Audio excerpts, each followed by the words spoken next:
Gentle Creatures Club, doot. Mother F! This is gonna take a while. Yeah, so we're gonna talk about Normal People by Sally Rooney. Yeah, which is this book right there. Why don't we go over what the book is about, Sure. plot-wise? Okay, so Normal People by Sally Rooney is a book about these two young adults, Connell and Marianne, who both live in Dublin, Ireland, and it follows their relationship starting in high school all the way through college, and all the emotional ups and downs that relationship entails. Yeah. So I think the biggest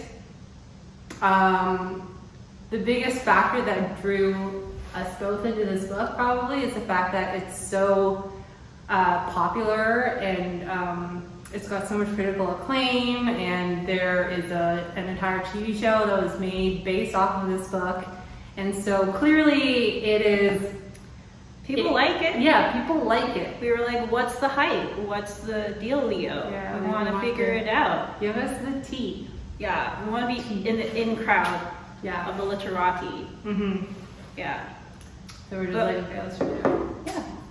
Well, we read it, spoiler, and we have some thoughts about it. Let's preface this with a few okay, Rooney pluses. Okay. Oh, I like that. Rooney pluses. Yeah. Yeah. The writing is fine.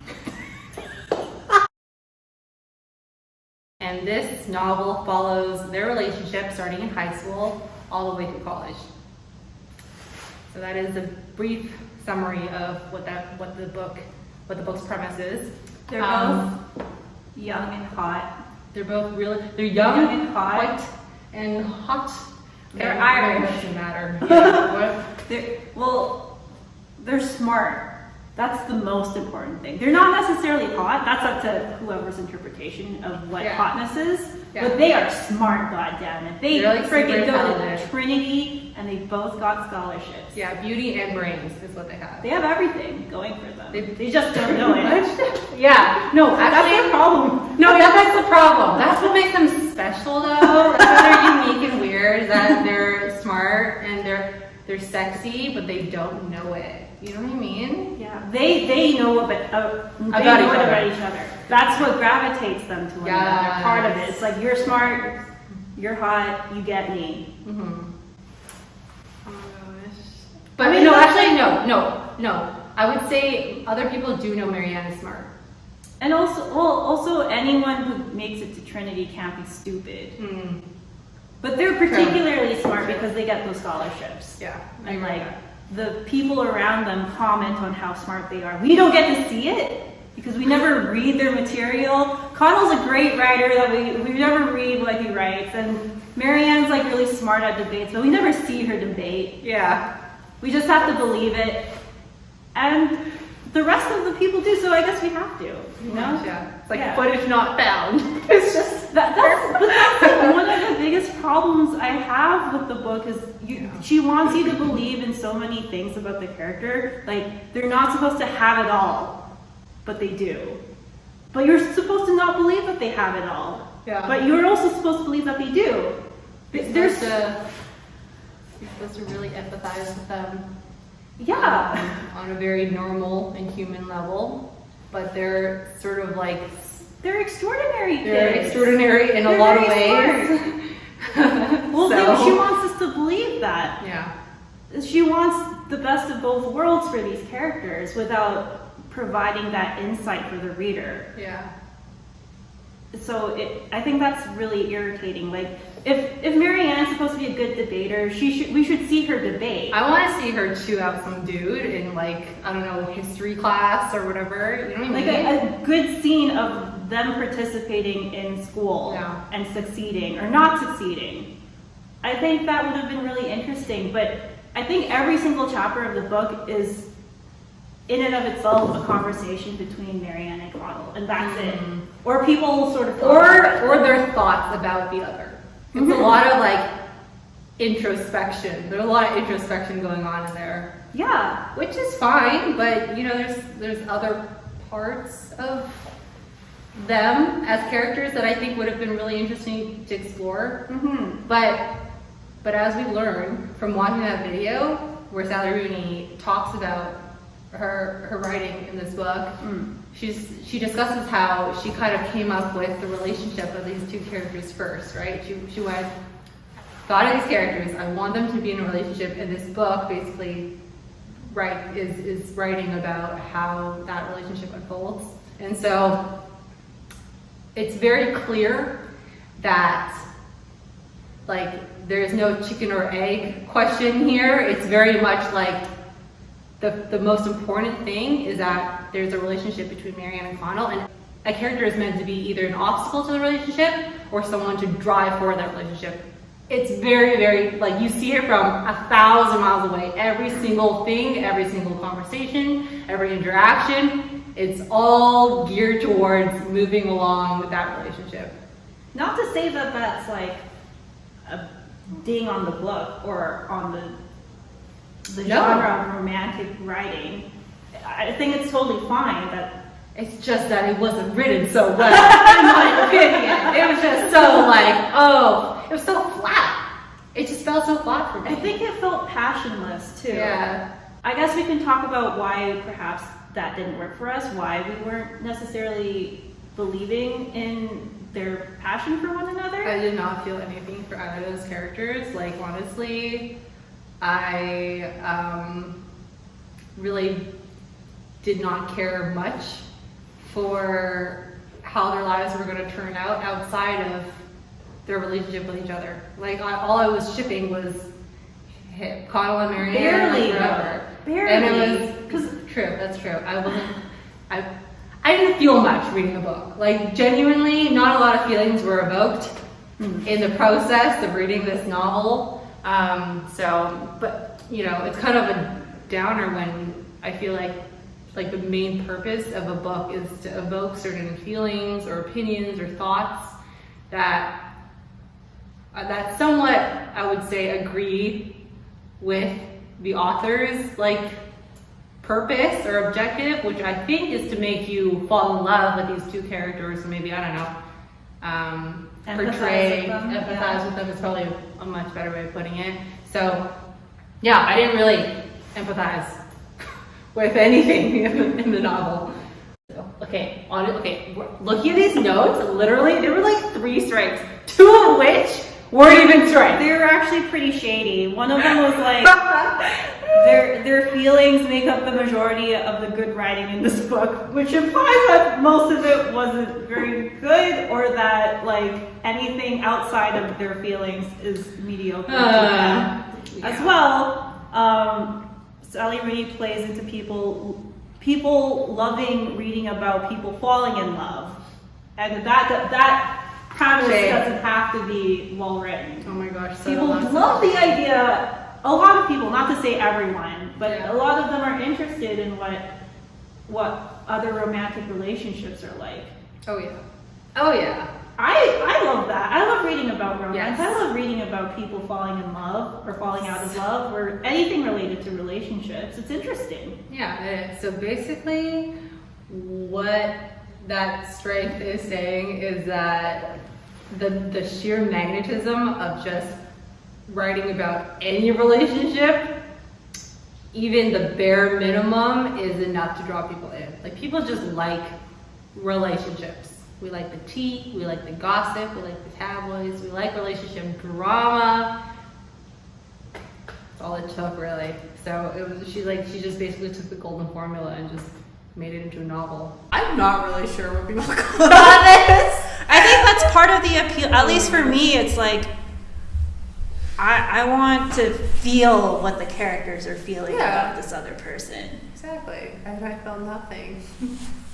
That's fine. Nothing. They're not together. That's fine. They're together. That's fine. Like, I don't think that's the energy you want. That's not the vibe we're going for. I don't think that was the vibe she's going for. But clearly other people seem to get it. Good for them, though, you know? Yeah. Like, maybe It's good to read. A little more. That is the most general statement. It's good to read. But it is. It's good to read. Trying to compliment people that. But logically speaking, it's good to do that because. Because it's good. Yeah. Yeah. Like reading the paper, reading a news article, all of that is good for you. It's to like prevent neurological. Going No, I feel like I'm pushing it too far. It's not okay. Let's cut. I don't even know. I was gonna just sit back and go on this roller coaster. But I'm saying like. I think it's what kind of book you read. Sometimes, ultimately, so as long as you're reading, I think that's good. Okay, I see what you're saying. Yeah. You're saying it doesn't matter if the book is a book that you find complete shite. Yeah. As long as it's being read in a manner where like if you get enjoyment out of it, go for you. You know? to continue reading, then it's The good. act of reading is a noble pursuit. It is. Okay. All right. In terms of the quality of the things you read, that's subjective.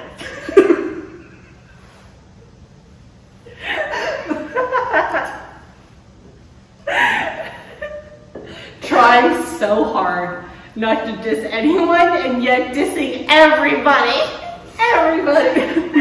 After this, we should talk about things we enjoy. Okay. Okay, why don't we talk about like the inconsistencies of the book itself. Man. Girl. And boys. And boys. Yes, good point. And non-gender conforming individuals. Jinx. Yeah. There were some, shall we say, loopy-doopy loopholes. I don't even know what you call these. There's such major like logic gaps and like just sort of like WTF moments that I was just I was flabbergasted, I guess is the way to put it, because you would expect for a book that is so highly acclaimed and so heavily applauded that the bare minimum of meeting like reason, logic, basic sort of like consistency in the plot, that should be met. You would expect that. But for some reason, there are a lot of things in this book that happen that you just gotta like take at face value. They just happen, you just have to accept it, and you're like, is this gonna get explained? Nope. Doesn't matter. Their love is more important than logic. Way more important. Obviously. Their the only important relationship. thing. Yeah. Yeah. I mean, Exactly. That's what Love defies all odds. And basically. One of the issues that I have is that this book explores a lot of really heavy, complex, and nuanced topics. And this is totally fine because I think they're important topics to have a dialogue about and integrate into popularized media. However, I don't think the book did those topics any justice whatsoever. And for the most part, when something really heavy or very serious in nature came up in the book, it was mostly just sort of like skimmed over and unexplained, and it just felt like the reader was sort of like left to just fill in the gaps themselves, or just basically accept it. we learned about Marianne's shitty brother Vulture in high school. Yeah. But we're like, okay, he's just a shitty brother, whatever. And then Yeah. he becomes like a driving force for Connell and Marianne to become closer because of how shitty he is. That's his purpose in the book. True. To be an absolute garbage person meant to exist to be harmful to Marianne. That's Right. it. Like, Yeah. he has no other nuance to him. He's just the older brother who somehow still lives with the family. We don't know what he does. Do you remember what he does? I I don't know. It's not important. Just don't question it. Just go with it. Yeah, that's a huge issue that I had. It's the fact that the brother was so shitty to her, and it just does not get explained.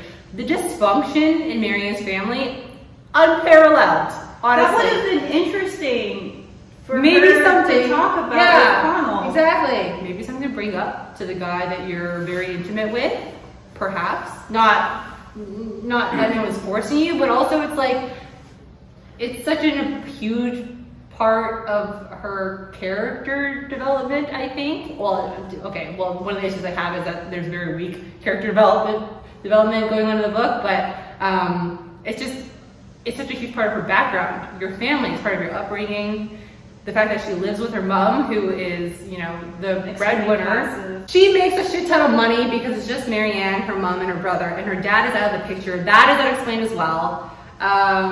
And the mom just sort of like allows shenanigans. So this brother, this shitty ass brother, allows his shitty ass shenanigans to just happen under her roof, and just sort of like treats Marianne very passively and not very well, honestly. She has a beautiful, well-spoken daughter who goes to Trinity, and she's like, eh. Yeah, that's no big deal. To speak on what you had mentioned earlier as characters existing for the sake of Marianne and Connell, they don't have lives outside of them, it seems like. They don't seem like real people.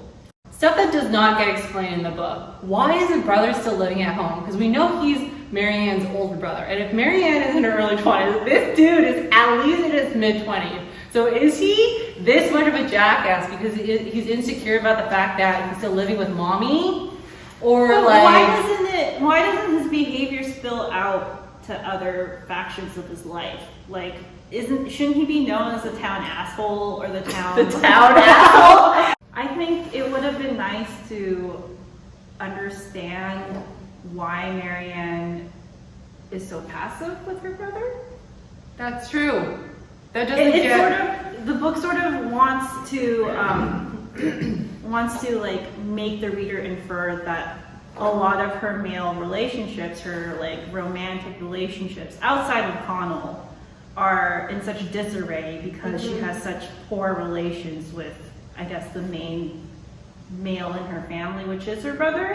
Yeah. But that detail is so, like, there's nothing between them. My main issue is the fact that in the book, when Marianne is interacting with her brother, she just sort of like stays quiet, stays silent, and lets him sort of just verbally abuse her.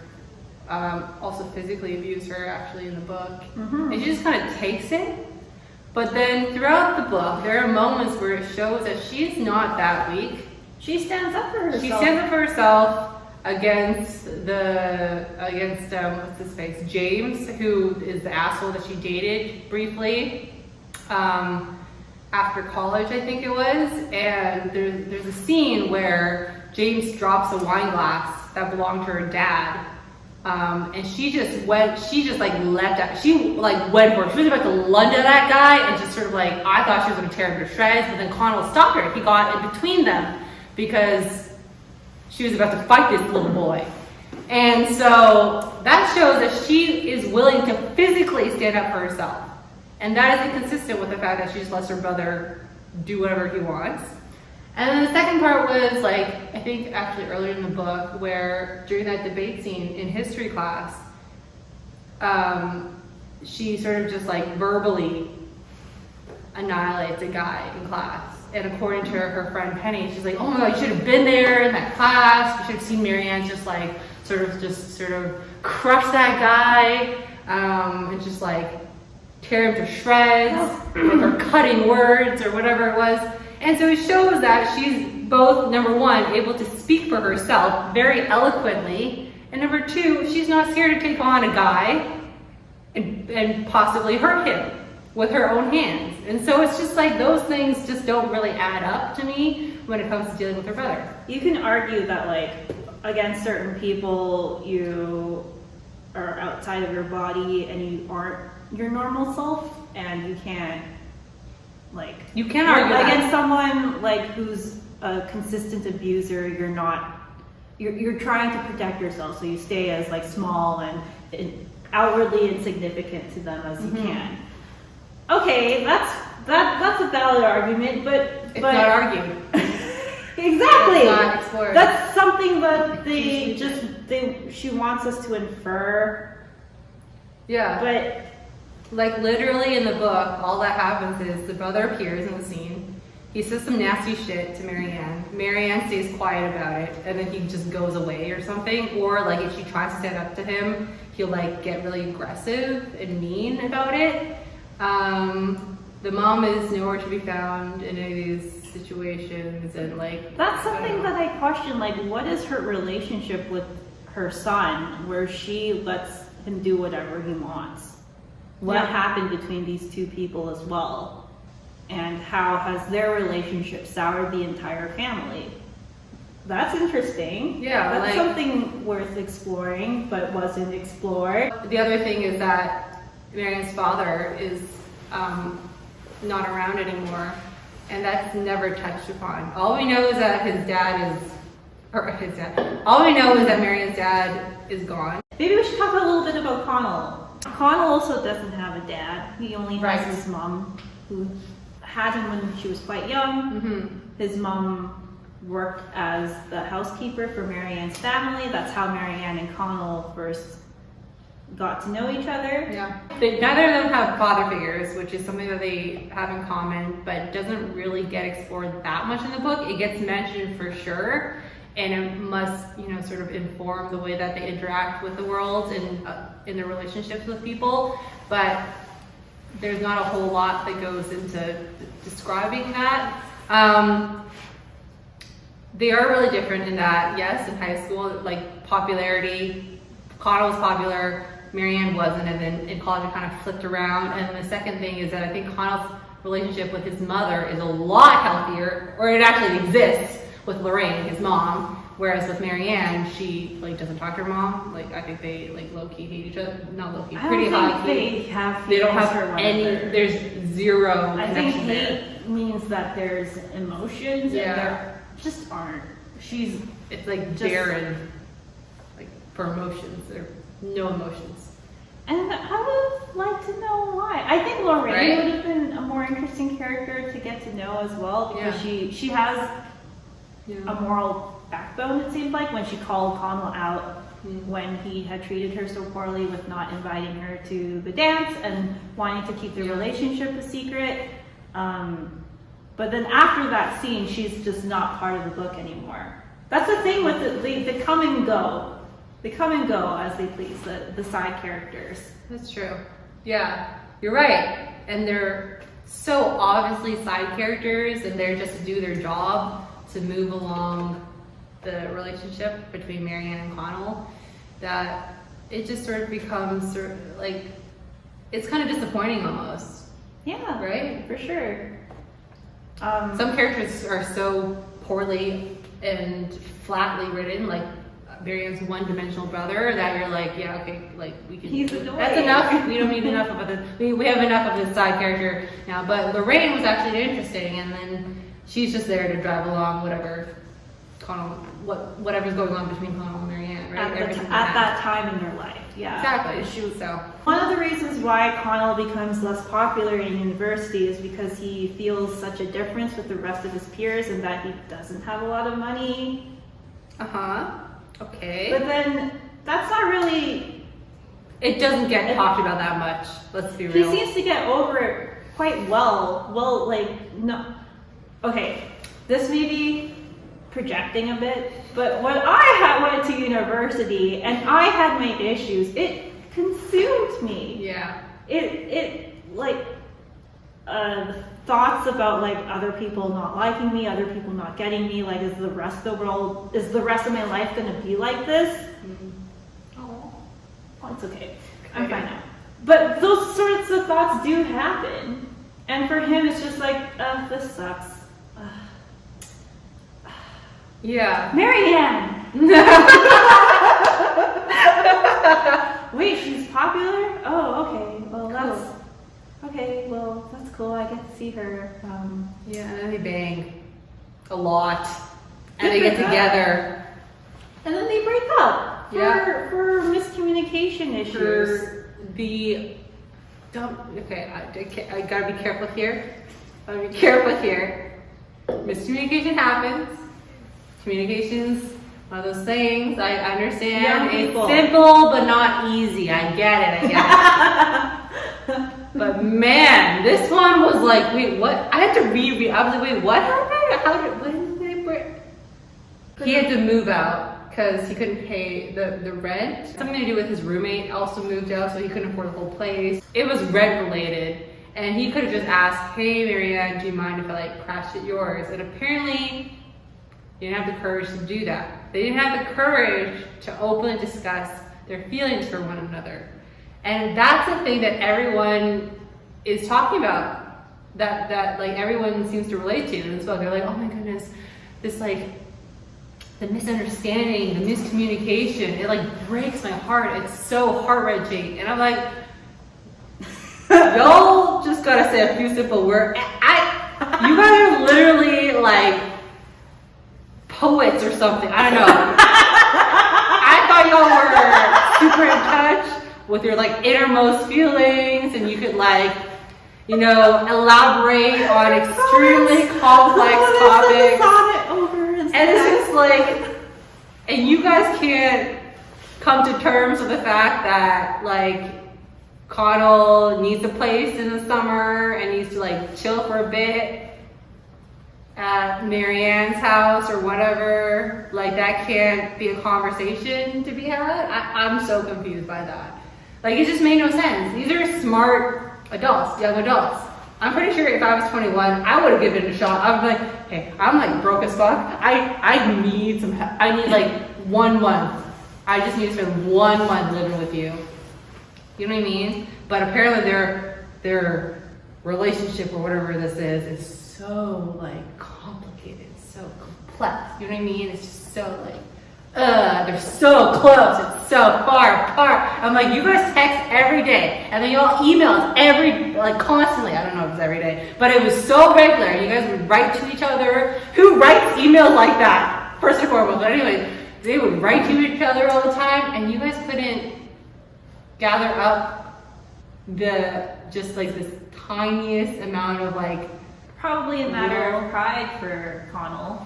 It's embarrassing to admit something this personal to her, perhaps, and his young 18, to 17. Her? Oh, to him, yes. Wait, okay. But like, you're right. His mom did work for Marianne's mom. But it's also something that Marianne should know. Like, he isn't the wealthiest kid on the block.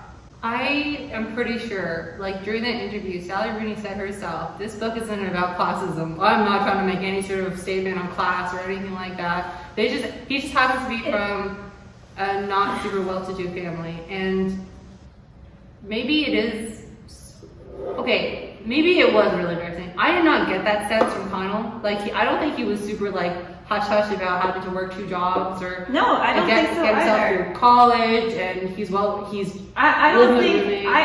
I think he felt awkward around these really rich, smart kids, but I don't think he was necessarily ashamed of his background. Yeah. I mean, he grew up popular in high school. And he can carry himself. He's learned to do that. Yeah, exactly. He can. I understand that, like in university, it's a very different situation. He's still finding himself as a young adult, and there were some insecurities there about being sort of shyer and all that stuff. But sure, it just didn't seem like such a huge hindrance that it would have crippled him into like not being able to talk to Marianne, who he's so extremely close with. Ultimately, you didn't believe in that moment. I didn't believe he wasn't able to bring himself to say something. Yeah. To be like, I want to be with you, but because I can't afford to live in this place anymore, I'm gonna have to move away for the summer. Yeah. And it just felt like that conversation was cut short. All he said was, I gotta leave for the summer. And she's like, I guess we're working out. I was like, what? Wait, what? There's more to it, but you guys don't want to address that? Okay, sure. I think if I were in that relationship and it was so meaningful to me, I would fight for it, you know? That didn't even have to be a fight. It would have just been like, okay, I'm gonna be away, and this is why. But And like, she I would be would like, just oh, accept okay. the breakup that quickly. True. Oh no, you're right. Yeah, she would. I would have been like, wait, why? Yeah. Right? I would have just been like, oh, you're just gonna move away. But is there a reason? She just went. Okay, Yeah, you're we're moving broken away. up then, huh? Peace. It's just like. And I guess someone could argue, I can play the devil's advocate here, like, oh, her relationship with her brother makes her passive when things are uncomfortable. Mm-hmm. And so she isn't able to fight for herself when things don't go well with the one male dude that likes her and she likes him and is good to her. So there, counter argument, but I don't think that. I don't think you could argue that either because the passiveness from her relationship with her brother, that wasn't explored enough for us to build up that exactly. sort of like, wow, her brother's such an Exactly. asshole. He has made her feel so desolate or like, just we've noticed so like, miserable. oh, there's this scene in the book that caught her and it's like, we could sort of see that it's affecting her in a similar way. Yeah. That sort of like nuance. There was zero build up to it, basically. And then it just happened, and then that's just how she reacts to this situation, and that's it. It's like, oh, that's okay. There wasn't enough of an investment in that part of her character and that part of her personality where it's like, this is how she sort of like breaks down in situations like this. Yeah. We had to come up with that. We freaking like pulled like from different parallel universes, a bunch of like made up magic, and just came up with this reason. Like, this is definitely why. It's honestly a theory where we're really pushing, we're like stretching. We're honestly stretching here because like it's not made very clear in the book if this is actually why she acts that way at all. Actually, I could see Rooney go like, that was my intention. You got it. Why are you guys complaining about something that was so intentional when you guys got it? And then I'd be like, why? Actually, why are you the laziest writer in the world? Yeah, that's honestly how I describe it. The writing was not very thorough or well researched. I think is how you put it in the past. It's lazy. Gentle Creatures Club, do. I love you. Is he Batman?